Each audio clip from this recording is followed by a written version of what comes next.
Is your Facebook Messenger not working on Android? This can happen due to app glitches or server issues. No worries. Today, I'll guide you through simple steps to fix this issue without any hassle. So let's dive right in. Before we start, make sure your internet connection is stable. Also, try restarting your phone. It often clears up minor app glitches. Solution 1. Update the Messenger app. Open the Google Play Store. Search for Messenger and see if an update is available. If yes, tap Update and wait for it to install. Solution 2. Clear Messenger cache and data. Open Settings on your phone. Go to Apps or App Management.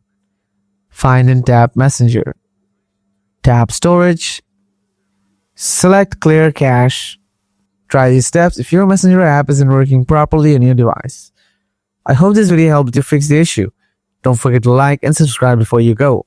And if you have any questions, drop them in the comments below. I'll be happy to help. Thanks for watching.